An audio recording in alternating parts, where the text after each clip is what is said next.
Amen. À chaque prédication ou réunion de prière, tu fais des promesses. Il y a des messages qui sont communiqués. Ou encore, on te rappelle des promesses qui t'ont été faites il y a quelques années de cela. Et aujourd'hui, beaucoup attendent encore l'accomplissement des promesses de Dieu dans leur vie. Amen.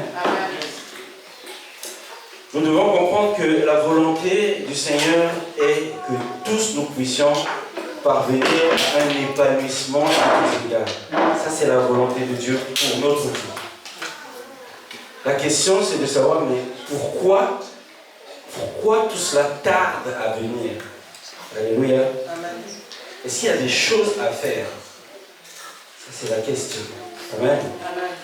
Nous allons lire le passage du jour, c'est Genèse 17, 1 à 5. Genèse 17, 1 à 5. Alléluia.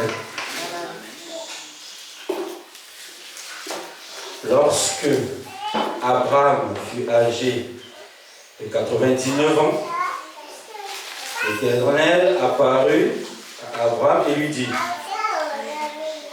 je suis le Dieu Tout-Puissant. Marche devant ma face et sois intègre. Marche devant ma face et sois intègre. J'établirai mon alliance entre moi et toi et je te multiplierai à l'infini. Je te multiplierai à l'infini.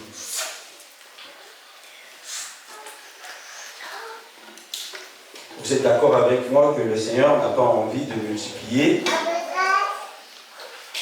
un malfaiteur, un voleur. Le Seigneur n'a pas envie de multiplier, comment je veux dire, quelqu'un qui va créer des problèmes dans l'église. Pour que tu sois multiplié, Dieu ne peut pas multiplier les problèmes. Amen. Donc, avant que tu ne sois multiplié, il y a quelque chose à faire. Amen.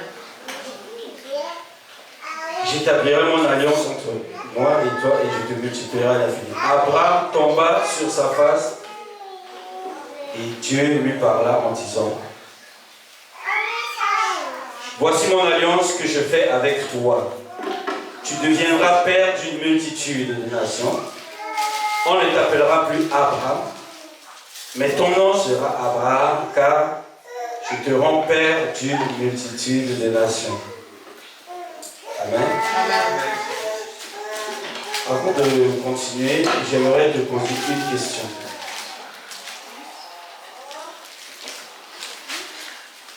As-tu déjà reçu un message pour ta destinée? C'est-à-dire ce que le Seigneur attend réellement de toi. Dans quel domaine tu dois le servir? Est-ce que tu as déjà reçu un message de ce type? C'est très important parce que le message de ta destinée que tu vas recevoir va te donner une direction. Et par rapport à cette direction, tu vas avoir une discipline. Tu sais quelle direction tu prends, comment y aller. Et quand tu as des obstacles qui veulent te détourner, tu sauras revenir. Mais si tu n'as pas encore de message pour ta destinée, crois-moi, le diable peut t'emmener à gauche, à droite. Il va faire de toi ce qu'il veut. Tu es dans l'église, mais tu vas tantôt aller à gauche, tantôt aller à droite. En fait, tu n'as pas un cap. Et c'est pour cette raison qu'il est important de recevoir le message de sa destinée. Alléluia. Je dis ça pas pour rien parce qu'il y a des personnes qui viennent à l'église et ils aiment recevoir des messages. C'est-à-dire qu'ils reçoivent en fonction de chaque serviteur qui va passer. Eux, ils sont là et ils attendent qu'on leur donne le message. Et quand ils viennent, on leur impose la main, on dit quelque chose. Après, ils sont contents. Ils sont contents, ils sont juste contents. Et ça s'arrête là. Quand l'autre serviteur va venir, tu vas les voir, ils vont s'asseoir, ils vont se concentrer. Et après, ils vont se concentrer pour vraiment... Et quand le serviteur va leur donner un autre message, Et comme ça, ils accumulent des messages. Alors, pour en faire quoi? Juste pour être contents. Parce que quand ils rentrent chez eux, ils ont l'impression que Dieu les connaît, Dieu, voilà. Mais ça s'arrête là, mais ça n'a pas de sens. Ça sert à rien d'accumuler des messages pour rien. Alléluia. Amen. La Bible a tout dit. Amen. Dieu nous a appelés à être des disciples. Pour moi, c'est la première direction. Après, le reste, on verra. Alléluia. Amen. Alors, il faut savoir que si le but n'est pas de venir et de recevoir les messages pour être content, ça veut dire quoi? Ça veut dire que soit on est ici avec un projet sérieux avec le Seigneur, soit on est ici pour s'amuser. Je ne pense pas qu'on est ici pour s'amuser. Alléluia. Je veux ici rappeler à chacun que Golgotha, c'est du sérieux. Amen. Amen. Amen. Golgotha, c'est du sérieux. On n'est pas là pour nous amuser. Si tu n'as pas encore reçu un projet clair de la part du Seigneur, ne t'inquiète pas. Serre-le en attendant. Amen. Alors, quand le Seigneur dit à Abraham, si vous lisez bien la parole, il s'est adressé à lui en hébreu, il a dit, je suis El Shaddai. Amen. Amen. Dans l'Ancien Testament, c'est-à-dire le Dieu Tout-Puissant se révèle et se manifeste aux hommes comme un Dieu plus que suffisant. Amen. Amen. Il est celui qui pourvoit à tout.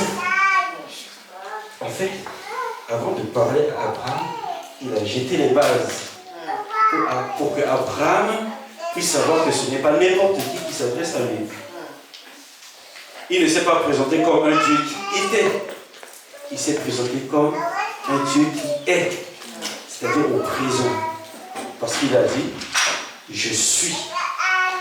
Ça veut dire quoi? Ça veut dire qu'il est capable de tout, dans tout, pour tout, tout le temps. Amen. Amen. Alors, s'il est vraiment El Shaddai, c'est-à-dire le Dieu tout suffisant, pourquoi les choses tardent à se réaliser? Alléluia. Très important. Vous savez, le Seigneur a demandé deux choses à Abraham. Marcher devant sa face et être intègre.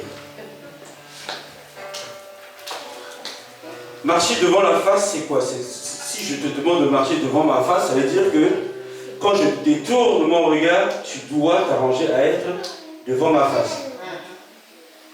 C'est toi qui dois t'arranger à être devant ma face. Et le Seigneur a demandé à Abraham de marcher devant sa face. Et il lui a également demandé d'être intègre.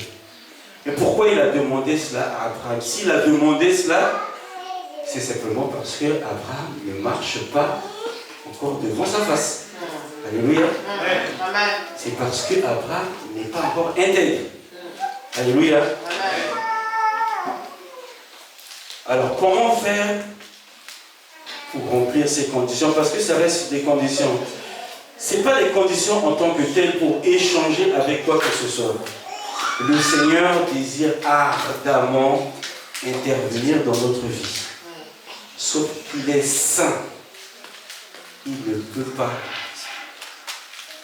Quand son fils était à la croix, à un moment donné, il a crié « Père, pourquoi m'as-tu abandonné ?» C'est juste parce qu'à ce moment précis, il a porté le péché du monde et Dieu le Père a détourné son regard parce qu'il ne supporte pas le péché.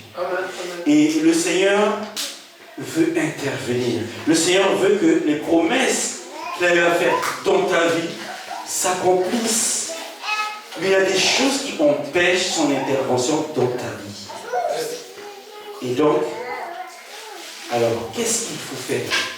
À partir du moment où Abraham n'est pas honnête, à partir du moment où il ne marche pas devant sa face. Alors, Dieu, dans son grand amour, a pris le soin de préparer Abraham à être prêt. Alléluia. Amen. Il va donc préparer Abraham à être prêt mentalement, psychologiquement, spirituellement pour que cette promesse puisse vraiment se réaliser dans sa vie.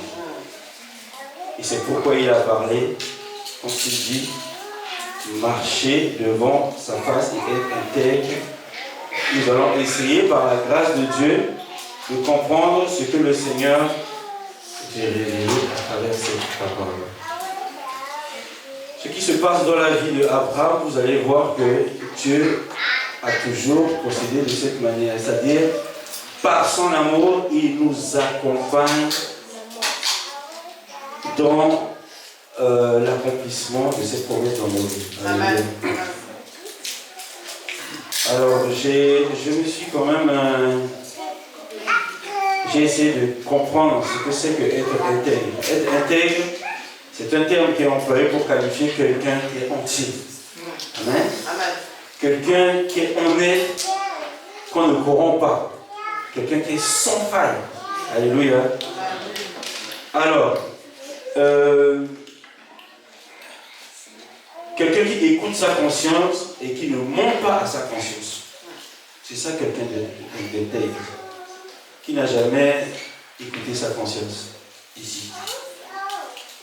S'il y a vraiment quelque chose qui fait du bruit dans nos oreilles, c'est notre conscience. Alléluia. Amen. Et qui n'a jamais menti à sa conscience. Je pense que je mentirais si je suis... je serais menteur si je dis que je n'ai pas menti à ma conscience. C'est-à-dire que on est allé même jusqu'à manquer de respect à notre conscience. Parce que ta conscience te parle, tu fais comme si tu ne l'as pas écouté, tu vas jusqu'au bout de ta logique, malgré les insistances de ta conscience. Donc vous voyez, être intègre, c'est quelque chose qui nécessite l'intervention de Dieu. Amen. C'est soit tu es obéissant et que tu brûles les étapes, soit tu n'es pas obéissant et tu vas respecter les étapes. Et je vais vous montrer pas à pas les étapes que Abraham a franchies pour arriver à ce stade. Alléluia. Amen. Si le Seigneur a demandé à Abraham de marcher devant sa face, voilà, comme je le disais, c'est tout simplement parce qu'il n'était pas conforme à cela. Il faisait à peu près, c'était mélangé. Même si quelque part il avait des prédispositions, mais c'était mélangé. Alléluia. Alors, par amour, le Seigneur va donc accompagner Abraham et c'est ce que nous allons voir. Abraham, Dieu lui a demandé quelque chose. Alléluia. Amen. Dieu a demandé à Abraham de quitter. Je reviens par là. Dans un premier temps, Dieu a demandé à Abraham de quitter. Et Abraham, au lieu de partir, alléluia, excusez-moi, Abraham a pris la décision de partir. Mais vous voyez, c'est Dieu lui dit, je voulais bien revenir sur les versets, mais ça va nous prendre beaucoup de temps. Dieu lui dit de partir seul. Lui, il a pris son neveu. Amen. Il a pris son neveu avec lui parce qu'il pense qu'il est... il aime beaucoup son neveu et qu'il est le protecteur de son neveu. Donc, il a pris son neveu. Mais vous comprenez qu'il ne faut pas mélanger tes sentiments avec l'œuvre de Dieu. Amen. Alléluia. Parce que tu as de bonnes intentions, c'est très bien, mais ce n'est pas la volonté de Dieu. Et nos bonnes intentions peuvent compromettre la promesse de Dieu dans notre vie. Nous devons faire attention et vous allez comprendre. Quand il se sent engagé pour aller dans une destination inconnue, parce que Dieu a demandé à Abraham de partir de quitter la maison de son père, de quitter sa famille et de partir dans une destination que lui dira, c'est-à-dire il ne montre pas la destination.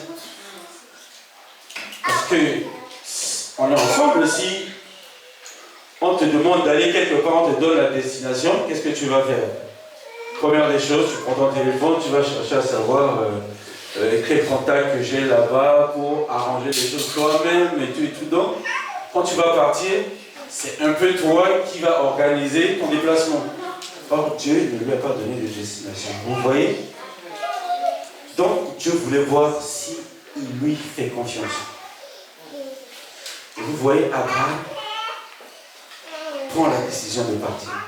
Sauf qu'il ne part pas seul. Il prend son neveu. Et quand ils sont arrivés à un moment donné, il y a eu la famine, ils doivent aller en Égypte. Et en allant en Égypte, il va demander une faveur à sa femme.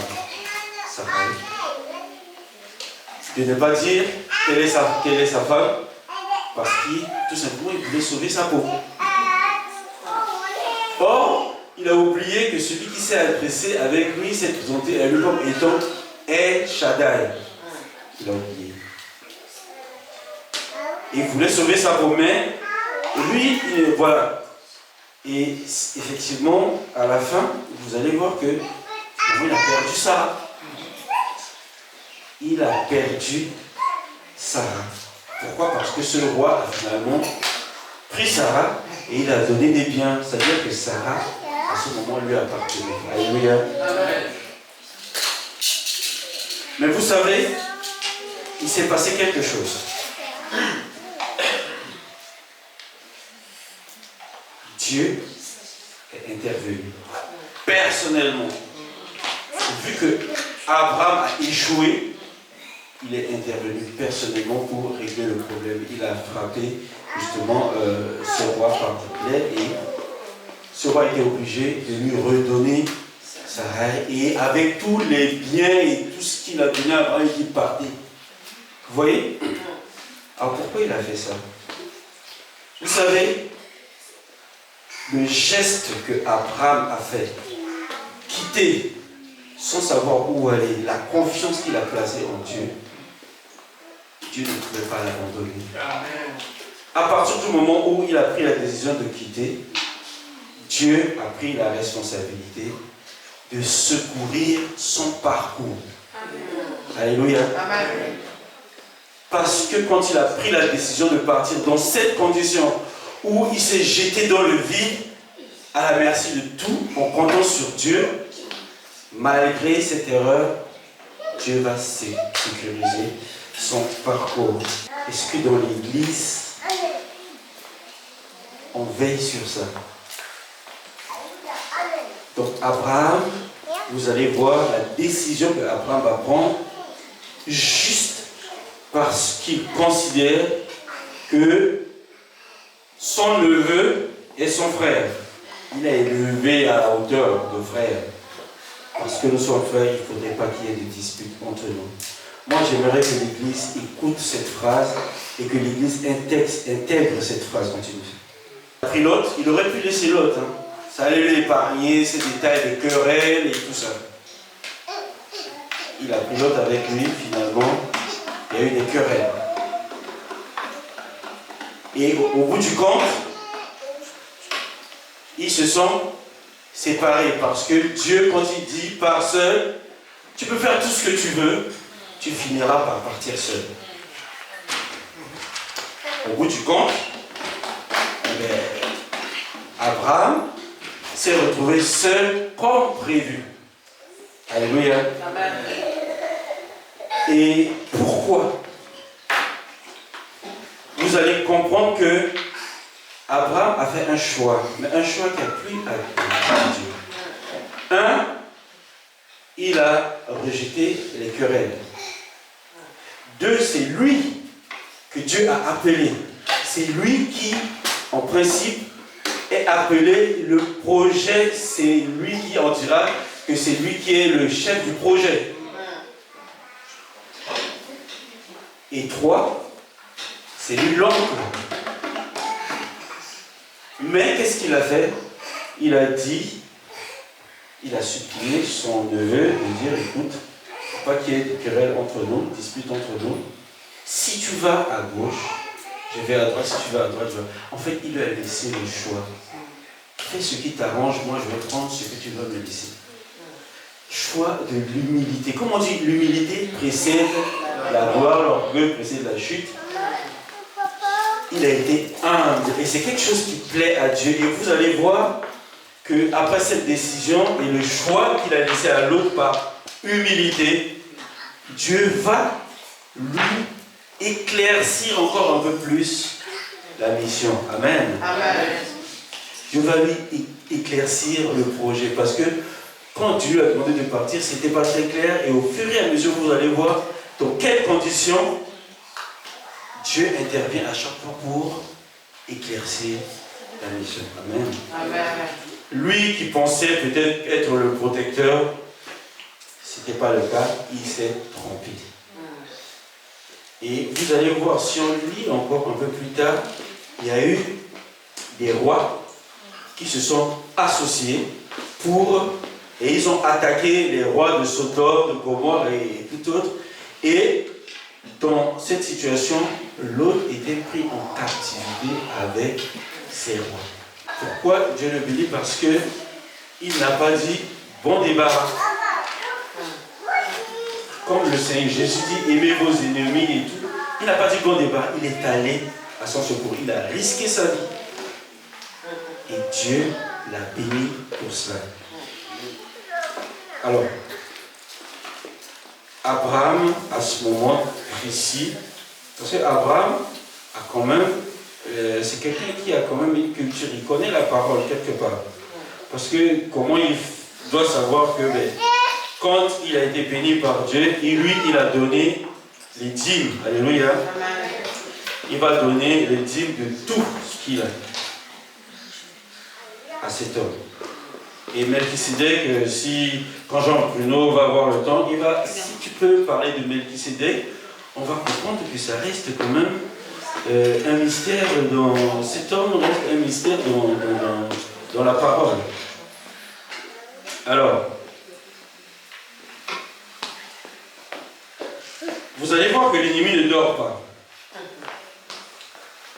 Il va chercher des brèches, il va chercher des ouvertures. Alors, à partir du moment où Abraham va commencer à peu près à marcher devant la face de Dieu, le roi de Sodome va venir et va lui dire, écoute, parce qu'il y avait quand même, quand ils ont tué les 10 rois, ils ont ramené des richesses. Et il va dire à Abraham, donne-moi les personnes, tes croyants guéris, et prends pour toi les richesses. Donc il lui a proposé des richesses en échange avec les hommes. Et Abraham qui répond au roi de Sodome en levant la main, il dit, le Dieu très haut, maître du ciel et de la terre, je ne prendrai rien de tout ce qui est à toi, même pas un fil, ni un cordon de soulier, afin que tu ne dises pas, j'ai enrichi Abraham. Rien pour moi.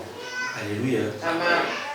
Abraham, à partir de ce moment, commence à voir les choses.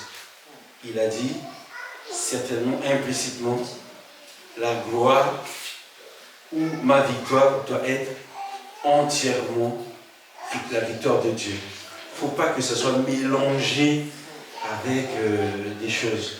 Donc il a carrément rejeté les richesses qu'on lui a proposées. Alléluia. Amen. Il lui a dit tout simplement, si tu veux, écoute, donne seulement aux jeunes gens et la part qui leur revient. C'est tout. Mais quant à lui, il ne touche à rien. Alléluia. Amen. Et quand Abraham a fait le choix de refuser ce deal, parce que c'est un deal, hein? Alléluia. Amen. C'est un deal, il a fait le choix de refuser, et directement, il va se passer quelque chose. Et vous allez comprendre tout simplement que Dieu, il réagit toujours après un bon choix. Alors, on va voir que Dieu va intervenir. Dieu va commencer à éclairer Abraham pour dire, après ces Abraham, il dit, ne crains point, je suis ton bouclier et ta récompense sera grande. Dieu a œuvré dans la vie d'Abraham jusqu'à placer ce qui est essentiel, c'est-à-dire la foi, c'est-à-dire la confiance est établie entre Abraham et l'Éternel. Et je pense que c'est ce que Dieu recherchait, c'est-à-dire il faudrait qu'à un moment donné nous puissions avoir confiance en lui. On ne peut pas prétendre avoir confiance au Dieu. On a confiance au Seigneur et il y a des degrés. En fonction des expériences que tu as avec le Seigneur, tu as des degrés. Il y en a, la confiance, c'est au moment où il quitte. Ça s'arrête là. Mais Abraham, il a vécu des choses et il a eu confiance en Dieu. Donc, vous voyez, à chaque fois que ses actions, il fait des choix, je vais essayer d'aller rapidement, mais je vous assure, c'est une très belle histoire. Vous allez voir qu'à chaque fois que Abraham va avancer et Dieu va lui révéler les choses. Donc, quand Abraham avait reçu des anges, quand il a vu les anges, il s'est pressé, il leur a donné à manger, il les a accueillis, il leur a fait. Il était, je ne sais pas pourquoi, qu'est-ce qui lui a pris de faire ça, mais il a vu ces hommes, je ne sais pas, il avait peut-être une conviction, mais il s'est occupé d'eux, il s'est préoccupé, il a fait le nécessaire, il s'est tellement bien occupé de ces anges qu'à un moment donné, avant de partir, ces anges lui a dit, écoute, dans la même période, quand on reviendra ici, ta femme aura un enfant. Alléluia. Or, quand il disait ça, Sarah écoutait. Et Sarah qui en rit, bien sûr, elle dit, moi je suis déjà vieille, est-ce que je peux même avoir des désirs? Et de surcroît, le monsieur, il est déjà vieux. Vous voyez? Et quand elle a rigolé, l'ange a compris, il a dit, mais pourquoi tu ris? Et elle veut mentir, l'ange lui a dit, tu as ri. Et quand Sarah a écouté ça, Sarah veut maintenant, il aime Abraham, il veut maintenant aider, parce qu'il faut que cette promesse s'accomplisse. Et vous voyez, Dieu a fait la promesse, Sarah vient et dit, bon, écoute, vu notre situation, vu notre état, vu notre âge, tu es d'accord avec moi que c'est pas possible. Donc, on va faire quelque chose. Il lui a fait une proposition. Il lui a proposé sa servante. Abraham n'a pas hésité, parce que bon, il a accepté. Mais la Bible dit qu'Abraham a eu confiance. Vous voyez? Il a quand même accepté. Et vous allez voir que finalement, il est allé vers cette servante, il a eu Ismaël. Dieu s'est assuré que vraiment la confiance que Abraham a mis en soit pure. Pure. Et Dieu veut nous bénir quand nous avons vraiment confiance en lui. Et que cette confiance soit pure. Alléluia. Et c'est comme ça qu'il est revenu enfant de l'Alliance. Alors, cette histoire, comment Abraham en est arrivé là? Abraham en est arrivé là. Cette promesse a pu s'accomplir tout simplement parce que Abraham, à un moment donné, a quitté. La suite de cette histoire dépendait de la décision d'Abraham à quitter. Si Abraham ne quittait pas, je vous assure, l'histoire s'arrête. L'histoire, il ne devait même pas avoir d'histoire. Alléluia. Amen. Il a quitté. Amen. Depuis combien de temps tu dois quitter? Depuis combien de temps le Seigneur a parlé sur toi et que depuis tu tournes en rond? C'est parce que quelque part il attend que tu quitte. Je ne sais pas ce que tu dois quitter. Alléluia. Amen. Je ne sais pas ce qui te retient, je ne sais pas ce qui fait que tu tournes en rond.